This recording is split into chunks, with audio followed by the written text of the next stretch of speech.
নমস্কার, welcome to my channel lifting life with Ajay সরকার।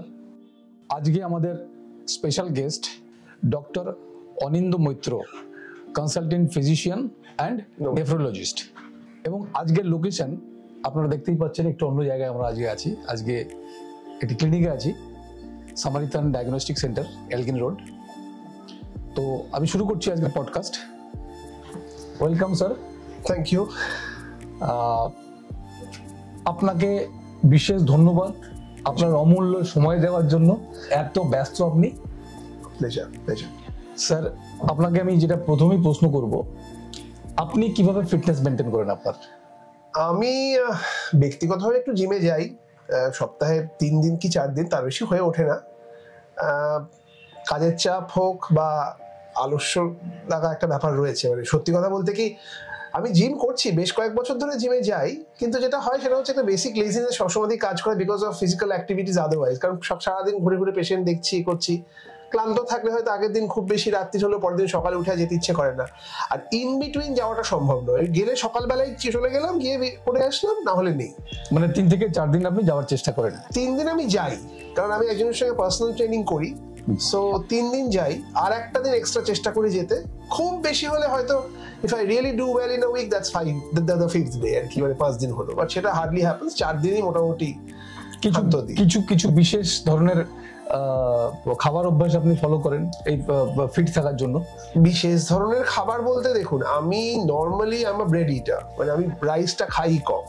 তো আমি স্যান্ডউইচ খাই সকালবেলা, হয়তো তার সঙ্গে একটু বয়েলড এগস খেলাম, এগ হোয়াইটস যেরকম আর কি, হয়তো ওটস খেলাম। দুপুরবেলা মোটামুটি স্যান্ডউইচই আমি খাই, হয়তো ব্রাউন রাইস খেলাম মাঝে সাঝে।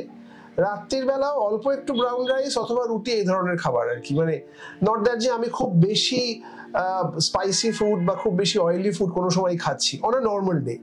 উইকেন্ডসে হয়তো কোনো সময় বাইরে যাওয়া হলো তখন। তবে হ্যাঁ, এটা বলবো আমি যে আমি খুব বেশি যে সাংঘাতিক একটা স্ট্রিক্ট ডায়েট মেনটেন করি তা নয়। মানে সেটা বাই নেচার আমি করতে পারি না, সেটা আমার হয়ে ওঠে না। মানে আমি অনেক সময়তেই হয়তো কারোর কাছ থেকে যে ডায়েট চার্ট নিয়েওছি যে আমি এটা ফলো করি, করা হয়নি।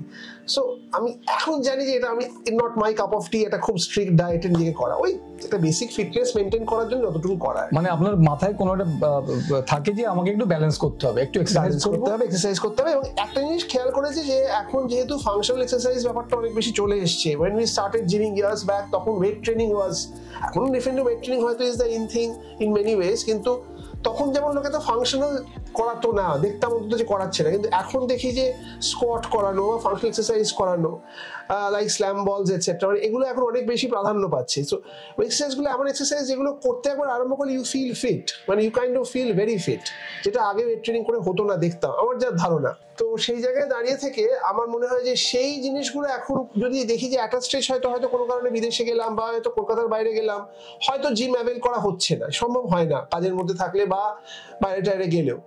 তো সেই জায়গায় দাঁড়িয়ে থেকে যদি আমরা দেখি যে অনেক সময় হয়তো করতে পারছি না জিম, তখন একটু অসুবিধা হয় শারীরিক, মনে হয় যে আচ্ছা হলো না। কিন্তু এখন তো ওই ফাংশনাল এক্সারসাইজ গুলো ওই ব্যান্ড নিয়ে বা ঘরে বসে স্কোয়াটও করে নেওয়া যায়, যদি আমি হোটেল রুমে থাকি বা অন্য কোথাও রয়েছি, অন্তত সেটা চেষ্টা করি করতে, যাতে I don't feel very unfit at the end of the day. মানে ওটা একটা সাইকোলজিক্যাল ব্যাপারে হয়তো চলে আসে। If I am not in town and not going to the gym, হয়তো সেরকম যদি কিছু হয় তাহলে হয়তো হোটেলে গিয়ে যেখানে বেরোচ্ছে সেখানে হয়তো করে আসলাম। বাট হ্যাঁ, অন দ্য হোল চেষ্টা করি ব্যাপারটাকে মেনটেন করতে, বিকজ একটা সাইকোলজিক্যাল শান্তিও আছে মোর দেন ফিলিং ফিজিক্যালি। একদমই ঠিক। আমি এখানে একটা ছোট্ট আপনাকে সাজেশন দেব, সেটা নিয়ে পরে আপনাকে কনভিন্স করব এই পডকাস্টের পরে। ব্রেড বা স্যান্ডউইচকে একটু কমিয়ে দিতে হবে খাবার তালিকা। আমি বলবো আসছি সেটা। আমি ব্রাউন ব্রেডটা খাই, হোয়াইট ব্রেড যে খাই তা নয়। তবে কি হয়, আমার আসলে ওই ভাত টাতগুলো খেলে একটু ঘুম পায়, এবার ঘুম পেলে মুশকিল কাজ করতে পারি না দুপুরবেলা। তো সেই জন্য তখন মনে হয় ঠিক আছে একটু স্যান্ডউইচ খেয়ে নিই। আমি বুঝতে পারছি একদমই এটা নিয়ে না ভাববার সময় আছে না কিছু করার সময় আছে।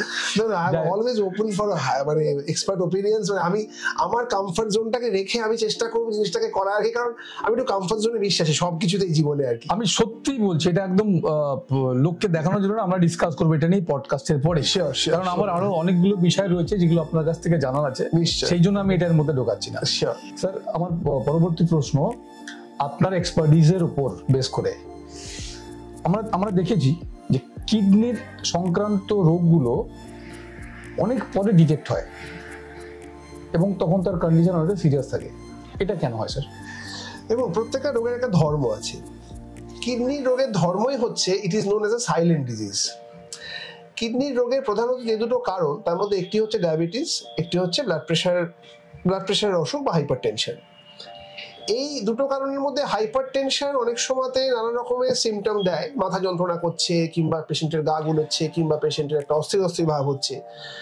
ডায়াবেটিসের যে ক্লাসিক্যাল ফিচারগুলো, অর্থাৎ বেশি পেচ্ছাপ পাওয়া, বেশি ইউরিন হওয়া টেন্ডেন্সি, বা ওজন লস করা, বা খিদে বেশি পাওয়া, ঠিক আছে, বা তেষ্টা বেশি পাওয়া, এই ক্লাসিক্যাল ব্যাপারগুলো কিন্তু অনেক সময়তেই রোগীর হয় না। সেখানে ইনসিডেন্টাল ডায়াগনোসিস আমরা ডায়াবেটিসের বলি। এবং ডায়াবেটিসটাকে যদি আমরা খুব সাইলেন্ট কিলার বলে ধরে নিই আর কি, কিডনির অসুখের ধর্মই হচ্ছে যে কিডনির অসুখ যদি ক্রনিক কিডনি ডিজিজ হয়, সব অসুখ কিন্তু নয়। এখানে কিডনির অসুখ বলতে গেলে আমাদের অনেক কথা বলতে হবে। আমরা এখানে প্রাইমারিলি আলোচনা করতে পারি যেটা কমন যে কারণগুলো আমরা পাই, অর্থাৎ ক্রনিক কিডনি ডিজিজে ডায়াবেটিস আর হাইপারটেনশন হচ্ছে কারণ। তো ক্রনিক কিডনি ডিজিজ স্পেসিফিক্যালি কিন্তু একটি সাইলেন্ট ডিজিজ বলেই আমরা দেখতে পাই। মানে এর কারণ হচ্ছে যে সে জানান দেয় না, সিম্পল এজ দ্যাট। মানে হার্টের অসুখ যেমন বুকে ব্যথা বলে জানান দেয়, ব্রেনের অসুখ থাকলে যেরকম অনেক সময়তে হয়তো পেশেন্টের অন্যান্য সিমটম হচ্ছে, মানে যদি তার স্ট্রোক হওয়ার মতো অবস্থা হয় আর কি। কিন্তু কিডনির অসুখের ক্ষেত্রে যে কষ্টগুলো অ্যাকচুয়ালি হয় সেগুলো যে জানান দিচ্ছে, যেগুলো খুব কমন কষ্ট, যেমন ধরুন প্রচন্ড অ্যাসিডিটি শুরু হয়েছে একটা লোকের, হঠাৎ করে অ্যাসিডিটি শুরু হয়েছে, তার হয়তো প্রচন্ড একটা গা গুলোনো ভাব দেখা যাচ্ছে, কিন্তু তখন কি তার মাথায় আসবে যে কিডনির অসুখ হচ্ছে? আসবে না তো। সে পেটের রোগ ভাববে এটাকে, যে অ্যাসিডিটি হচ্ছে বা ওই ধরনের কিছু হচ্ছে, গা গুলোচ্ছে। সে হয়তো ওভার দ্য কাউন্টার ওষুধ কিনে খাচ্ছে। মানে এগুলো কিন্তু ভাবতে হবে, মানে নট দ্যাট যে শরীর জানান দিচ্ছে না, দিচ্ছে তার মতন করে, বাট দ্য পয়েন্ট ইজ লোকে জানছে না। অর্থাৎ অ্যাসিডিটি হতে পারে, তার গা গুলোনো ভাব হতে পারে, খাওয়ার অনিচ্ছা হতে পারে, যেটা অ্যানোরেক্সিয়া বলে ডাক্তারি ভাষায় আমরা, সেই সিমটম গুলো কিন্তু আসে। আবার অনেক সময় সেগুলোও আসে না, তখন সেটাকে পুরোপুরি সাইলেন্ট ডিজিজ বলে আমরা ধরে নিচ্ছি। কিন্তু অনেক সময়তেই অ্যাটলিস্ট 40 to 50% কেসে এইগুলো আসে। এবং সেই পেশেন্ট যদি ডায়াবেটিক হয় বা তার যদি family history of kidney disease থাকে, তখন তার আরো বেশি করে মাথায় আসতে হবে যে আমার হয়তো এটা কিডনির অসুখ, কারণ আমার ডায়াবেটিসের বয়স 7 বছর 10 বছর হোয়াট এভার ইট ইজ, হয়তো সেটা কন্ট্রোলে নেই। তো আমাকে একটু ব্যাক ক্যালকুলেট করতে হবে। যখন ডিজিজটা সাইলেন্ট, তখন আমাকে ডিজিজটার সম্বন্ধে একটু জানতে হবে যে আমার এর উৎপত্তি কি থেকে হচ্ছে, 1 নম্বর। আর উৎপত্তি যে অসুখগুলো থেকে হচ্ছে, সেই অসুখগুলো সম্বন্ধে একটু জানতে হবে যে সেই অসুখগুলো কেন, মানে কিভাবে কিডনিকে ড্যামেজ করছে এবং তাদের চান্সেস অফ কিডনি ড্যামেজটা কতটা হাই। এছাড়া তো ফ্যামিলি হিস্ট্রি ইত্যাদি আছেই। কিন্তু যদি আপনি বলেন যে একেবারে সাইলেন্ট, সেটাও কিন্তু নয়। মানে এই যেগুলো আমি এক্ষুনি বললাম, যে পেশেন্টের কিন্তু অনেক সময়তেই দেখা যায় প্রচন্ড অ্যাসিডিটি, খিদে না হওয়া, গা গুলোনো, এগুলো সবই হচ্ছে। কিন্তু আপনি দেখবেন 90% লোক কিন্তু এগুলো কিডনির অসুখ বলে ধরবেও না, বা হয়তো তারা গিয়ে ওভার দ্য কাউন্টার ওষুধ কিনে, গ্যাসের ওষুধ ইত্যাদি খাবে এবং সেগুলো নিয়েই বেঁচে থাকবে। তার মানে আপনি এগুলো নিয়ে কাটিয়ে গেলেন বেশ কিছুদিন।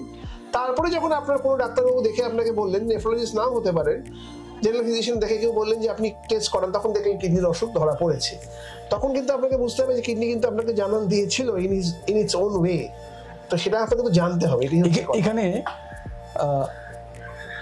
কোনো একজন সুস্থ লোক কোন একটা সার্টেন এজের পর থেকে বছরে কোনো বিশেষ স্পেসিফিক টেস্টের মাধ্যমে যদি রেগুলেট করতে চান, ওনারা নিজেকে চেক করে দেখতে চান, সেই টেস্টগুলো কি কি হতে পারে? ভীষণভাবে।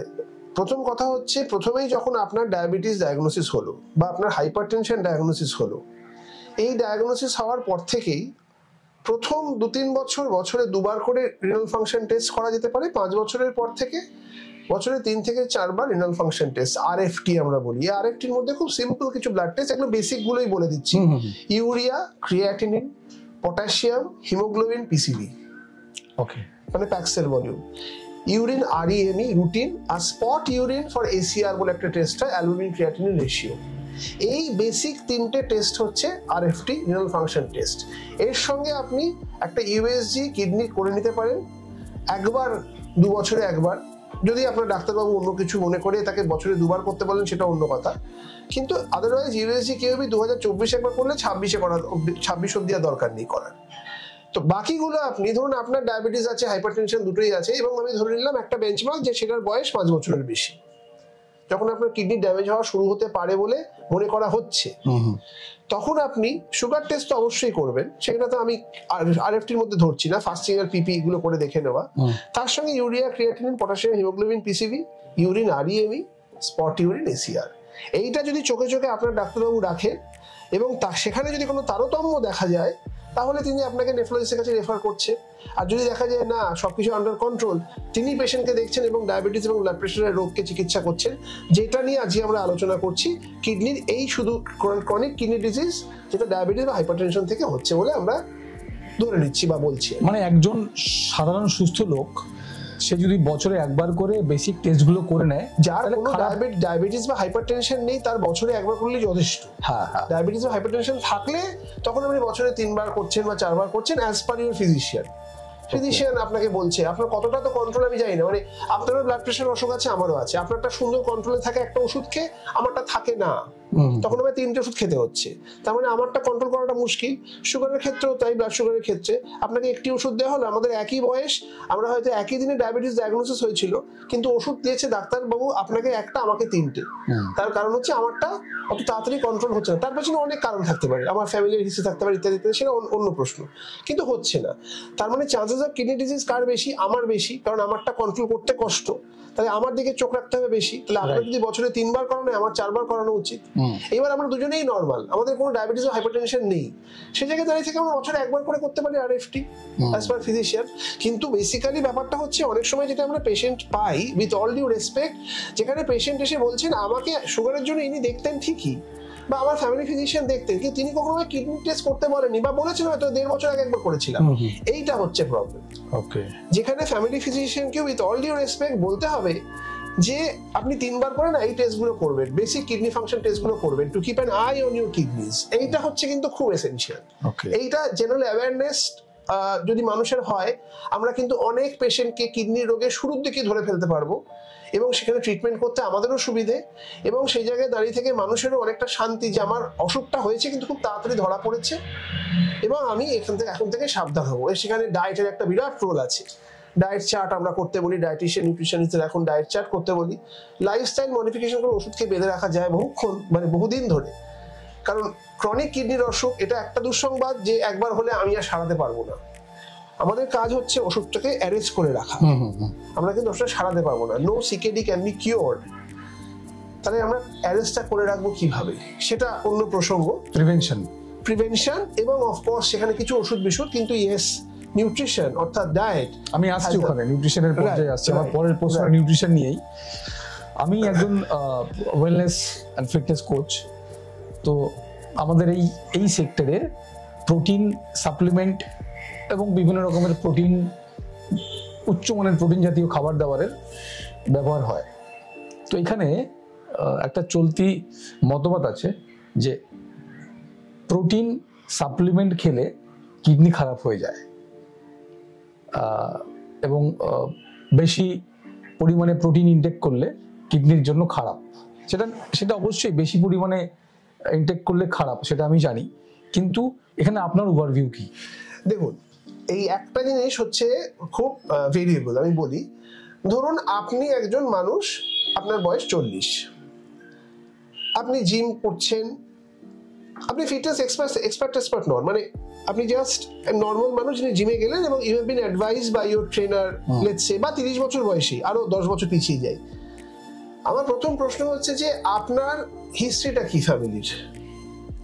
Family history comes into play. এখানে হিস্ট্রিটা কি? ফ্যামিলি কিডনির অসুখের হিস্ট্রি আছে কি?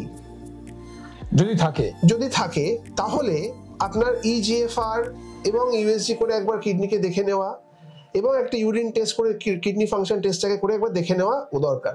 তারপরে অ্যাজ পার আপনার রিকোয়ারমেন্ট, আপনাকে যদি আপনার নিউট্রিশনিস্ট বলেন আপনি খাবেন, তাতে কোনো অসুবিধা নেই, কিন্তু ওই সাবধানতা অবলম্বন করে নেওয়া দরকার যে সে তার বাড়িতে ডায়াবেটিসের হিস্ট্রি আছে কিনা, তার কিডনির অসুখের হিস্ট্রি আছে কিনা, এগুলো একবার দেখে নেওয়া। অবশ্যই ইজিএফআর যে একটা টেস্ট আছে, যেটা আমরা নর্মালি অনেক সময় করতে বলি না, সেইটা করে দেখে নেওয়া যে কিডনির গ্লোমেরুলার ফিল্ট্রেশন রেট আমরা বলি, যে তার টক্সিনটা বার করে দেওয়ার যে ক্ষমতা, সেটা কোন জায়গায় দাঁড়িয়ে রয়েছে সেটা একবার চেক করে নেওয়া, এবং দরকার হলে সেটা বছরে ওই পার্টিকুলার মানুষটির জন্য করে নেওয়া, বিকজ সে প্রোটিন সাপ্লিমেন্ট নিচ্ছে for the exercise purpose etcetera. এছাড়া আলাদা করে কেউ মারাত্মক contraindication if you are not, হ্যাঁ কোনো কিছুই বেশি করলে অবভিয়াসলি সেটার তো একটা অসুবিধা আছেই। আদারওয়াইজ যদি কেউ তার মাসল বিল্ড আপ করার জন্য বা তার ইয়ের জন্য জিম করার জন্য সে প্রোটিন শেক খায় এবং সেগুলো যদি গুড কোয়ালিটির হয়, যেটা এক্সপেন্সিভ ভালো জিনিস, আলাদা করে কোনো সমস্যা হওয়ার কথা নয় ফর হেলদি কিডনিজ। না, kidney will take care of that. আপনি বলছেন যে ওই রেগুলেট করা, বারে বারে রেগুলেট করা, যদি সেই পেশেন্টের কোনো হিস্ট্রি থেকে থাকে, ধরুন আমার ফ্যামিলিতে আমার বাবা মা দুজনেই কিডনির অসুখে আক্রান্ত, এবং হয়তো এমন সময় আমরা পাই এমন পেশেন্ট যেখানে পেশেন্ট মানে মানুষটি জানে যে তার বাবা মা দুজনেই কিডনির অসুখ হয়েছিল, তার কিন্তু এক্সট্রা করে সাবধান হওয়ার দরকার আছে অ্যাবাউট কিডনি ডিজিজ। এবার ধরুন বাবা মা দুজনেই ডায়াবেটিস আর হাইপারটেনশন ছিল, বা যে কোনো একজনের ছিল, তাহলে তারও কিন্তু ডায়াবেটিস হাইপারটেনশন সম্বন্ধে সাবধান হওয়ার দরকার আছে। মানে তার যদি ডায়াবেটিস অলরেডি হয়ে থাকে, তাহলে তার কিডনির দিকে চোখ রাখার, মানে it will depend on that particular individual, and তার ওই ওয়ার্কআপটুকু করে নেওয়া দরকার, যার থেকে একজন ট্রেনার কোচ তিনিও জানেন যে ওয়ার্কআপটা আমি করে নিচ্ছি। That needs to be done scientifically, আর কিছু না। আচ্ছা, জল এবং হেলদি কিডনি, এটার বিষয়ে একটু জানতে চাইবো আপনার কাছ থেকে। কতটা জল খাবে? তেষ্টা পেলে জল খাবেন, 5 লিটার করে জল খেয়ে কোনো সুবিধা হবে না, ঠিক আছে? বয়স্ক লোকেদের ক্ষেত্রে তো অলদাহন নয়, অন্য অনেক কারণ আছে, হাইপোনাট্রিমিয়া হতে পারে, সোডিয়াম ফল করতে পারে, জল নুনকে ধুয়ে দেয় তাই।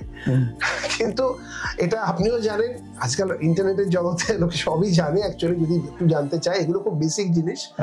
প্রয়োজনের থেকে বেশি জল খাওয়ার কোনো দরকার নেই, ঠিক আছে?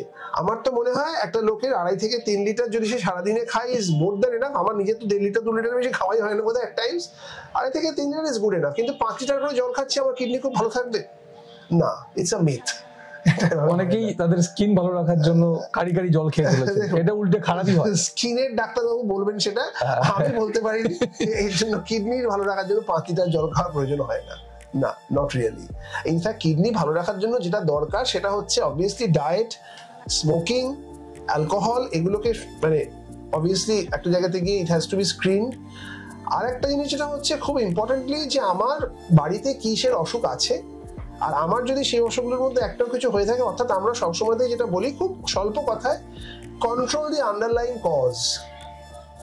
আপনি ডায়াবেটিক, আপনার ডায়াবেটিসকে কন্ট্রোলে রাখতে হবে, তাহলে আপনার কিডনির অসুখ হয়। আপনি ডায়াবেটিক, আপনি জল খেয়ে যাচ্ছেন 5 লিটার, আমার কিডনি ভালো থাকবে, কিন্তু সুগারটির অবস্থা যাতা হয়ে রয়েছে, ও সরি, হবে না, ওটাও হবে। So control the underlying cause is something which you should do. Underlying cause is very important. আপনার ডায়াবেটিস আছে, না আপনার হাইপারটেনশন আছে, না আপনার পলিসিস্টিক কিডনি ডিজিজ আছে, কি আছে, মানে এই কজটা যদি একটা মানুষ জানে, তাহলে সেটাকে কন্ট্রোল করা। আর আপনি আদারওয়াইজ হেলদি, আপনার কোনো অসুখ নেই, তখন আপনি হেলদি ডায়েট, নো স্মোকিং, হার্টকে ভালো রাখতে গেলে আমি যা যা করি, কিডনিকে ভালো রাখতে গেলেও সেইগুলোই করা। শরীরে তো সেটা অঙ্গ, আর কি, তো আলাদা করে আপনাকে সাংঘাতিক করতে হচ্ছে না।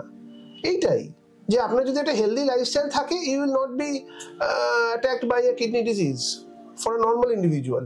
Family history plays a role. আমার ফ্যামিলি হিস্ট্রি আছে, আপনার নেই, টেন্ডেন্সি অফ আমার কিডনির অসুখ হওয়া শুড বি মোর। কিন্তু আমি প্রচন্ড একটা হেলদি লাইফস্টাইল লিড করছি, আর আপনি সেখানে আনহেলদি হয়ে রয়েছেন, আমার ফ্যামিলি হিস্ট্রি নেই বলে, তাহলে আপনি পার পাচ্ছেন না, তাই আর কি। অনেক অনেক সাপ্লিমেন্ট আছে, ওখানে বেশ বড় বড় করে মেনশন করা থাকে ফর হেলদি কিডনি বা টু প্রোটেক্ট ইউর কিডনি, এরকম অনেক ধরনের সাপ্লিমেন্ট আজকে বাজারে পাওয়া যায়। সেগুলো মিথ আর অ্যাকচুয়াল কাজ? দেখুন না, এরকম কোনো সাপ্লিমেন্ট দিয়ে আপনি কিডনি প্রোটেক্ট করতে পারবেন না, এটা মিথ।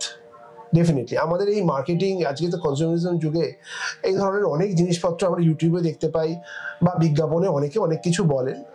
আমি not trying to say anything that is কোথাও একটা গিয়ে হয়তো কারোর খারাপ লাগবে না, আপনি আপনার মতামত। কিন্তু বেসিক ব্যাপারটা হচ্ছে এটাই, যে আমরা আজকে সব সময়তেই যেটা বলি, যেটা অ্যাওয়ারনেস, শুধু এই সাপ্লিমেন্টের ক্ষেত্রে নয়, যে do not listen to somebody যে ব্যাপারটা সম্বন্ধে এক্সপার্ট নয়। মানে আমার যদি, আপনার যদি আমার কথা পছন্দ না হয়, you can go to somebody else who deals with the same thing, yes, but then don't go to somebody who does not deal with it. মানে সে এটার পণ্ডিত হতে পারে না। মানে আজকে আমার একটা কারণে শরীর খারাপ, আমি একজন ডাক্তারবাবুর কাছে গেলাম, তিনি ওই স্পেশালিটি নিয়ে ডিল করেন, আমার তাকে দেখে পছন্দ হলো না, আমি আরেকজন কাছে দ্য সেম স্পেশালিটি, কিন্তু আমি নিশ্চয়ই দাঁতের ডাক্তার কাছে যাবো না হার্টের প্রবলেম হলে, সামথিং লাইক দ্যাট। সো সেই জায়গায় দাঁড়িয়ে থেকে আজকে সাপ্লিমেন্ট সম্বন্ধে আমি বক্তব্য রাখবো একটাই, যে সাপ্লিমেন্ট আমি বলছি না খেলে কিডনি খারাপ হয়ে যাবে, কিন্তু সাপ্লিমেন্ট খেয়ে কিডনি ভালো থাকবে এরকম অন্তত কোনো রকম স্টাডি বা ট্রায়াল আমার অন্তত জানা নেই আছে বলে, না, আই ডোন্ট থিঙ্ক সো। না, আমি বলছি আপনাকে ক্র্যানবেরি এক্সট্রাক্টকে ক্যাপসুল আকারে বার করে কিডনির সাপ্লিমেন্ট। না, এবার আমি বলি ক্র্যানবেরি এক্সট্রাক্ট খেলে যেটা হয় সেটা হচ্ছে ইউরিনারি ট্র্যাক্ট ইনফেকশন কিছুটা প্রোফিল্যাক্সিস হয় বা প্রোটেকশন হয়। কিডনি ভালো রাখার থেকে বড় কথা হচ্ছে ক্র্যানবেরির রসে দেখা গেছে, এবং সেটাও কিন্তু সবার ক্ষেত্রে আমরা একরকম ফল পাই না। আমি নিজেও ক্র্যানপ্যাক ডি বলে ওষুধটা ইউজ করি বা এই ধরনের ট্যাবলেট ক্যাপসুল লোককে দিয়ে থাকি, কারণ ক্র্যানবেরির রস প্রতিদিন খাওয়া সম্ভব নয় কিনে কিনে। সেটা ইউরিনারি ট্র্যাক্ট প্রোফিল্যাক্সিস হিসেবে কাজ করে। ওষুধের কোম্পানিরা আমাদের কাছে এসে বলেন এটা প্রেসক্রাইব করবেন। কিছু কিছু স্টাডিও আছে যেখানে দেখানো হচ্ছে যে হ্যাঁ ডেফিনেটলি হয়তো কিছুটা কাজ করছে, কিন্তু এগুলো খুব অ্যাবসলুট নয়। মানে আপনার আজকে পেচ্ছাপের ইনফেকশন হয়, আপনি বললেন যে আমি এটা দিয়ে দিন, এটা খেয়ে আমি একদম ঠিক থাকবো, আর কোনো অসুবিধা নেই, কিন্তু আপনি বাকি যে নিয়মগুলো মানার দরকার টু প্রিভেন্ট ইউটিআই সেগুলো মানলেন না। শুধু ক্র্যানবেরির রসকে ভাবলেন যে আমাকে ঠিক থাকতে হবে। I don't think that is going to work. ক্র্যানবেরির রসকে যদি সে কিছুটা কাজ করে, ডেফিনেটলি হয়তো করবে, কিন্তু বাকি নিয়মগুলো মানতে হবে। Many other things which prevent you from UTI বা রেকারেন্ট ইউটিআই, যে বারবার ইউটিআই হচ্ছে, সেগুলো প্রিভেনশনের আপনি জিনিসগুলো করে তারপরে ক্র্যানবেরি রস টস খান বা ট্যাবলেট খান, রিল্যাক্স। কিন্তু শুধু ক্র্যানবেরি খেলাম কিন্তু বাকিগুলো মানলাম না, হবে না। স্যার স্ট্রেস কি কোনোভাবে দায়ী? স্ট্রেস দায়ী কিসে? এবার এটা একটা বিরাট ব্যাপার। স্ট্রেস তো ডায়াবেটিস এবং হাইপারটেনশন দুটো রোগকেই বাড়িয়ে দেয়। আবার এই দুটো রোগ তো হচ্ছে প্রাইমারি দুটো কারণ ফর কিডনি ডিজিজ। তাহলে আপনি যদি স্ট্রেসে থাকেন, আর দেখুন family history of hypertension diabetes না ঘরে ঘরে, মানে আপনি একটা ফ্যামিলি বার করুন তো যেখানে বলবেন না আমার বাড়িতে কারোর ডায়াবেটিস নেই, কারোর হাইপারটেনশন নেই, বাবা কাকা মামা কারণ নেই, এটা সম্ভব নয়, এটা ইম্পসিবল। আগে লোকে জানতো না, লোকের মর্টালিটি ছিল খুব হাই, 50-52 বছর হার্ট অ্যাটাক করে মারা যেত। এখন আমরা 70-80 বছর অব্দি মানুষকে বাঁচিয়ে রাখতে পারছি, তার পেছনে কারণ আছে, ওষুধ আছে, ওনার ট্রিটমেন্ট আছে। কিন্তু তারাও জানতো বা জানতো না যে বাড়িতে অসুখগুলো রয়েছে কিন্তু ট্রিটমেন্ট তো নেই, তখন লোকে কিছু করবে কি, ওষুধ কি ছিল? তো আজকে ধরুন আমার জেনারেশন বা আপনার জেনারেশনের লোক যারা আমরা একই জেনারেশনের, আমরা তো জানি আমার বাবাদের অ্যাটলিস্ট কি অসুখ ছিল, অবভিয়াসলি সেগুলো ডায়াগনোজ হয়ে গেছিল তখনই। তো এটা তো ঘরে ঘরে হাইপারটেনশন আর ডায়াবেটিস, তার মানে প্রত্যেকের ঘরে এই হিস্ট্রিটা আছে। তার মানে বাই ফ্যামিলিয়াল হিস্ট্রি আপনার এই অসুখটা আপনি ইনহেরিট করবেন, করার কথা ইন 80%-90% কেসে। তার মধ্যে stress is getting added to it, যেটা আমরা অ্যাভয়েড করতে পারছি না। সো অবভিয়াসলি একটা বয়সের পরে গিয়ে stress will play the devil's role, এবং সেখান থেকে আপনার হাইপারটেনশন হোক, ডায়াবেটিস হোক, সমস্ত কিছুই আপনার বেড়ে যাচ্ছে। এটাই হচ্ছে কথা। স্যার আমার লাস্ট প্রশ্ন, কোনো বিশেষ খাবার কি অ্যাভয়েড করলে কিডনি ভালো থাকবে, এরকম কিছু বিষয় আছে? ওই একই উত্তর। আন্ডারলাইং কজটা কি? এই ক্রনিক কিডনি নিয়ে আমরা কিডনির অসুখ নিয়ে আমরা আলোচনা করছি, তো তার আন্ডারলাইং কজ হচ্ছে ডায়াবেটিস এবং হাইপারটেনশন, তাই তো? এইবার মানে মেন দুটো কজ আর কি, এছাড়া আরো অনেক কজ রয়েছে। আমরা ডায়াবেটিস হাইপারটেনশন নিয়ে আজ আলোচনা করছি কারণ এটাই খুব কমফোর্টেবলি বলি, সে বিকজ লোকের বুঝতে সুবিধা হয় এবং এটাই ঘরে ঘরে, ডায়াবেটিস হাইপারটেনশনটা ঘরে ঘরে। সেইখানে ডায়েট চার্ট, মানে ডায়েট চার্ট ব্যাপারটা না খুব আশ্চর্য। মানে এটা আমি অনেক সময় দেখি অনেক বড় বড় ডাক্তারবাবু, মানে আমাদেরও অনেক সিনিয়র লোক, তার রোগীকে ডায়েট চার্টের কথা বলেন না, বা বললেও খুব ক্যাজুয়ালি বলেন। কোনো খাবার বলে নয়, যখনই আমার ডায়াবেটিস ধরা পড়ছে আমার একটা ডায়েট চার্ট করে নেওয়াটা দরকার। যদি আমি প্রি ডায়াবেটিক হই, প্রি ডায়াবেটিক হলে এক্সারসাইজ করে রাখলাম, ঠিক আছে, ইনসুলিন নিচ্ছে না, ওষুধ খাচ্ছে না, কিছু করছে না। কিন্তু যেখানে ডায়াবেটিস ডায়াগনোজড, ওষুধ খাচ্ছি, সেখানে ডায়েট চার্টটা from a nutritionist is a must. মানে আমি তো তাই মনে করি, তাহলে থিংস বিকাম ইজিয়ার। এবার আপনি 6 দিন মেনটেন করুন, একদিন চিট ডে হতেই পারে, যে একদিন মানছি না বা মানতে পারছি না, যে কোনো কারণেই হোক। কিন্তু 5 থেকে 6 দিন যদি সেই ডায়েট চার্টটা করা যায়, সেটা খুব সাংঘাতিক স্ট্রিক্ট ডায়েট চার্ট হতে হবে, তার কোনো মানে to start with it can be a very good healthy nutritious diet chart, সেইটা মেনটেন করলেই হলো। এবার বারণের মধ্যে কি? বারণের মধ্যে অবভিয়াসলি আমরা যেগুলো ওই আন্ডারলাইন কজগুলোকে বাড়াবে সেগুলো খেতেই বারণ করবো, যথা কিনা রেড মিট, যথা কিনা ভাজাভুজি, যথা কিনা জাঙ্ক ফুড, যেটা আজকে আমাদের চরম শত্রু। আজকের তারিখে অনলাইনের দুনিয়াতে আমরা তো জাঙ্ক ফুড খেতে সিদ্ধহস্ত এবং আমরা সবসময়ই আনাচ্ছি। সো যদি একটা যে কোনো জিনিস বারণ করতে হয়, যদি সেটা হয় ব্যাপারটাকে খুব ইলাবোরেট না করে, please avoid junk food as much as possible. ঘুমের কতটা রোল আছে? খুব বড় রোল আছে, কারণ ঘুম 1 সেকেন্ড স্ট্রেস কমায়। সো ঘুমের রোল বিরাট। 7 থেকে 8 ঘন্টা ঘুম ইজ আ মাস্ট। যদিও অনেক সময়তেই 5-6 ঘন্টা ঘুমিয়ে কাজ চালাতে হয় আমাদের প্রফেশনে, আপনাদের প্রফেশনেও আমি শিওর কাজের চাপে, কিন্তু আইডিয়ালি 7 থেকে 8 ঘন্টা। এবং অনেকেরই ধারণা হচ্ছে যে দিনের বেলা ঘুমিয়ে নিয়ে রাতের ঘুমটাকে মেকআপ করা, এটা কিন্তু করা যায় না। It can never be done, যেটা আবার ওয়ান্স এগেন আইটি দুনিয়াতে একটা খুব বড় সমস্যা আজকে। তারা অনেক সময় রাতের বেলা বিদেশের সঙ্গে কাজ করেন এবং তাদের কিন্তু এই ধরনের stress induced hyper tension, diabetes হলে সেগুলো মানে ঘরে ঘরে এগুলো ছড়িয়ে গেছে। এবং ঘুম has a very big role to play.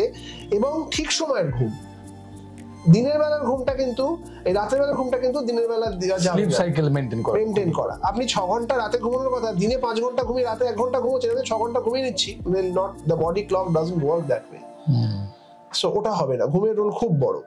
ঘুম এবং ডায়েট চার্ট, এবং যদি একটা কথায় বলতে হয় যে কি খাবার আমি খাবো না, খাবারের তো লিস্ট প্রচুর, কিন্তু যদি ছোট্ট করে বলতে হয় সেটা হচ্ছে জাঙ্ক ফুড অ্যাভয়েড করুন। ডেফিনেটলি জাঙ্ক ফুড অ্যাভয়েড করুন। এছাড়া অ্যালকোহল, সিগারেট টিগারেট তো ঠিক আছে, খাবার বলতে গেলে জাঙ্ক ফুড না, বিগ নো। যত জাঙ্ক ফুড কম খাওয়া যাবে তত শরীরকে আমি অত্যাচার কম করব, তত আমার এই রোগগুলো কম হবে। সেটা হার্টের অসুখের ক্ষেত্রেও সত্যি, কিডনির অসুখের ক্ষেত্রেও সত্যি, সিএডি সিকেডি বোথ। এই থ্যাংক ইউ স্যার, আপনার মূল্যবান সময় দেওয়ার জন্য। ভীষণ ভালো লাগলো এবং অনেক ইনফরমেটিভ ছিল। আমার মনে হয় ভীষণভাবে মানুষ আপনার এই ইনফরমেশনগুলো শুনে উপকৃত হবে। তো আজকের পডকাস্ট এখানেই শেষ করছি। সঙ্গে থাকুন, দেখতে থাকুন লিফটিং লাইফ উইথ অজয় সরকার। নমস্কার। নমস্কার। নমস্কার স্যার।